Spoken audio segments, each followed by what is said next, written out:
Fight Time Network. Welcome back to Fight Time Network. We got the UFC Vegas, Dern versus Ribas recap this evening. We got Lee up in here. How you doing, Lee? Good, good. What a night of upsets that was. My God. Six underdogs cashed, Yeah. crazy fights. Good way to start off the year. We are definitely entertained as fight fans. We're going to get a recap of the main card. There was 5 finishes on this bad boy. It was a great night of fights. Starting this night out with Soriano versus Medic.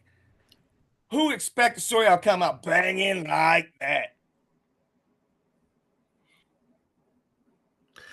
Yeah, absolutely. What a parlay killer. I'm pretty sure everybody had Medic to win this one. You're a liar if you said you had Soriano on your card. I'm absolutely sorry about that because everybody had Medic. There was people saying Medic inside the distance. It was his fight to definitely we don't know what he had because in the first 30 seconds he ate that shot and it was sleep lights out. Congrats to Soriano. Not many people can say they slept or was Medic. That is facts, my friend. There ain't really too much we could take from this fight other than we know Soriano got that power, baby, and Medic was not ready for it. Wow. Soriano ended up getting a knockout round 1, 30 seconds in. Moving on to Christian Rodriguez versus Austin Bashi. We have Rodriguez with a 3-round decision win, upset in Bashi. What you think about that, Lee? See Rod, the hype train derailer, man. I saw this as a possibility that they would come out with the pace that they did come out with. I thought for sure at some point somebody was going to get a finish, somebody was going to get exhausted, somebody was going to make a mistake.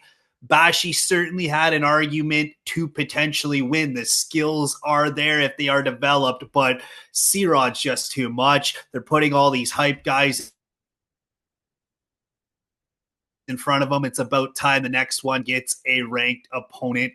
A lot of people could see this coming based on the Raul Rosas Jr. fight. C-Rod, are they going to give him another hype train next, or are they finally going to give this guy a top 15?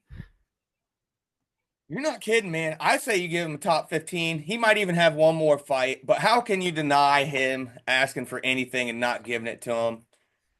It kind of can't. He's upset 3 people coming in, lots of hype. And Raul Rosas was the craziest of them all, which Bashi you can't even take away from him either because he might just go on a run because he's already dealt with his little venom side with Christian Rodriguez. Yeah. He's got that answer for them all, man. Yeah, his wrestling was on point. His hips were in there. Like Bashi's supposed to be such a world-class wrestler. I don't even know if he got off a good takedown on C-Rod. C-Rod just sprawl, get back up, and what a pace. A very exciting contest. Good on C-Rod. Good on the people that saw that coming. Huge possibility. We all thought it might, and that's exactly how it happened. Moving on to Chris Curtis gets knocked out by Kopylov, 459, round 3. Oh man, there was just a lot of confrontation on that whole decision. But really, what can you blame the ref for stopping that after taking a head kick like that straight to your face, then landing pretty much on your face? Kopylov walked off thinking he slept him.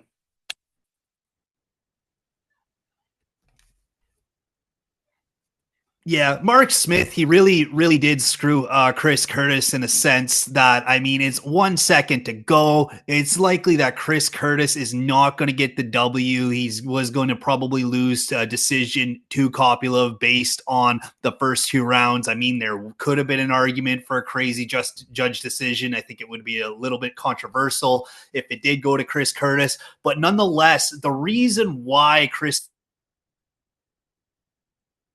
Curtis is probably so angry and was really upset with Mark Smith, and I kind of am too, is now he's suspended for 90 days by the Nevada State Athletic Commission. If you get a KO or you get a TKO as a professional fighter, it's usually automatically 90 days.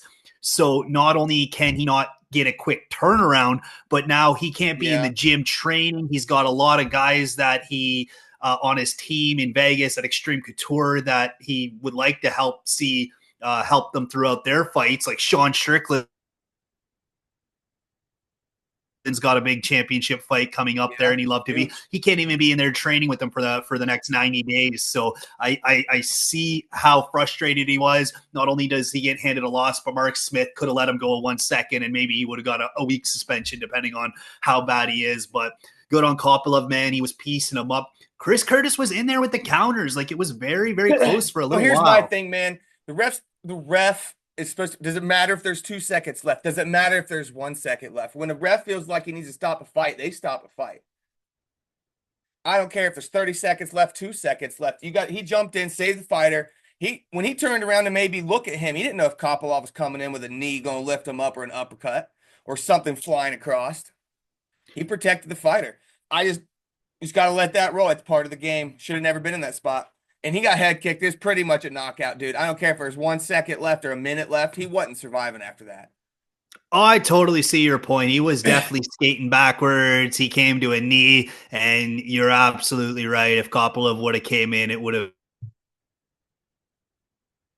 certainly been more damage.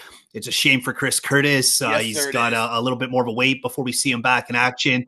They both got the fight of the night, however, though, so they Yep. both get an extra $50K for that effort. So worth the entertainment for us, and ultimately they put on a great show. And I can't wait to see what Kopylov, who they're going to give him next. It'll be really interesting in that regard, and hopefully Chris Curtis, a fan favorite, can get a quick turnaround as quickly as possible. Moving on to Cesar Almeida and Abdul Al Hassan. God bless. Almeida gets a knockout round one. Was hurt for a good 30 seconds to 40 seconds, man. Al Hassan goes in for the kill. Yeah. Doesn't see it coming. He got out of, he was attacking, man, and caught a fat left from Almeida. Slepen Cole was out for a couple minutes, had barely made it out the darn arena by himself. Yeah, like I almost put some money down on Al Hassan. I unfortunately Everything did. wasn't rocking that great for the night in terms of the sports betting side, but I had Al Hassan potentially winning this thing. I didn't really put the money down as it sat right before the fight started. And as I was watching, I'm like, oh, man, he's actually going to do it. Oh, wow, those stats really do add up. And then all it takes is one counter from Cesar Almeida to shut all that down in an instant. Yeah. I mean, other than Al Hassan really had him. Almeida was in real trouble, my friend. So, I mean, it was 4-16. If it was going into the second, I don't know how Hassan really dipped into that gas tank there for a little bit. So I can't tell you what the second round was really going to come entail. But Al Hassan was beating him to the punch, in and out quicker, was countering it. And I saw him sometimes, just dodge it and not even counter and just get back out and reset. I really liked how Al Hassan looked. He just he's 39 now, unfortunately, right? So that's unfortunate. He might get one more banger in him, but he had it. It was so close, so close. He just threw caution to the wind, had no respect for Almeida, and that's probably the only way you beat Almeida anyways, if you had any shot, so good on him. True that. It's unfortunate. It was a banger. Was great to watch that. We got a sleeping knockout. I had my ass out of my seat about 5 times on this card. This just main card. What a knockout by Almeida. I see him. He's got at least another fight in him. I think he's going to get someone decent, and he'll be on a pay-per-view this year, fighting somebody in the middleweight division. Absolutely. Moving on to Santiago Ponzinibbio versus Carlston Harris. Ponzinibbio gets a knockout, 3 minutes in a round 3, my friend. He had Harris's number almost all night. Yeah, it's definitely the runner-up for the fight of the night. If it didn't go to Kopylov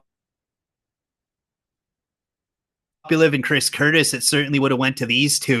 Hard to say how the judges would have saw it, though. It Yeah, is really difficult to say. I haven't seen the scorecards from the first two rounds, but I mean, Ponzinibbio got dropped twice in the first round. He got that's rocked true. hard in the second round. It could have been real dangerous for him, leaving it in the hands of the judges. He certainly may not have got the result that he ended up with last night. However, he took it out of the judges' hands in Yeah. crunch time and was able to get a 30th career victory, Santiago Ponzinibbio. Yeah, I mean, he surprised me because I mean, Carlston Harris, like you said, dropped him twice, and he somehow just stayed the game, never gave up, came out hard. In the end, Carlston only outstruck him by 2 strikes. Yeah. It was pretty ugly in the first. In the second round, I think I had Ponzinibbio myself coming in the second round. Yeah, he did drop him, but other than him getting through and hit the power he felt and how hard he hit Harris in the second round, you really started to see it turn a little bit. You're like, oh boy. Yeah, absolutely. Sort of mid range there. Ponzinibbio started to put it on heavier. His output. Harris may have got a little bit tired, may have got a little bit cracked, maybe a little bit hurt by Ponzinibbio too. But it's really interesting to see how a veteran responds to that adversity in the first round and comes back and gets a finish of that nature. With a dope knockout, excited to see what happens with both of these two.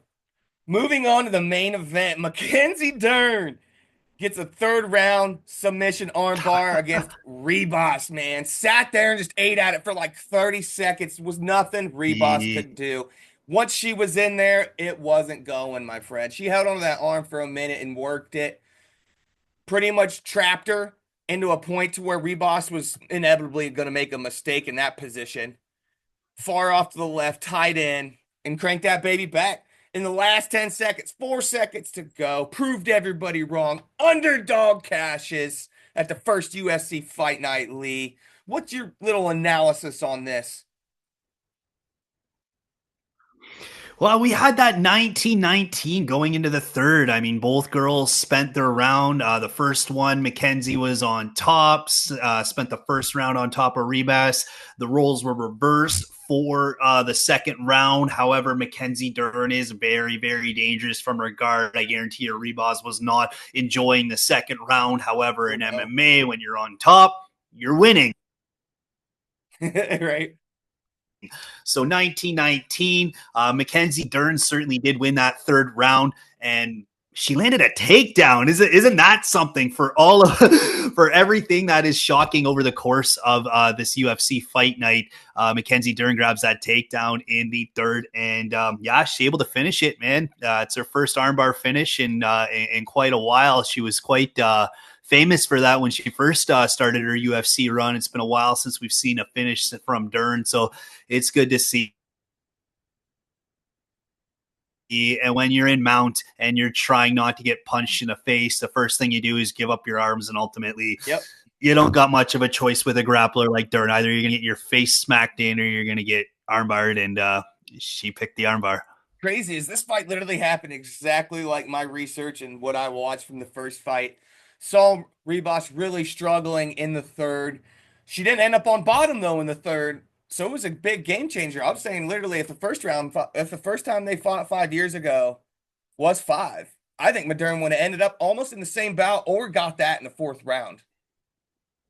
And I ended up having Dern by submission or just late, winning 3, 4, and 5. Called it coming. I should have put the house on it, but I didn't.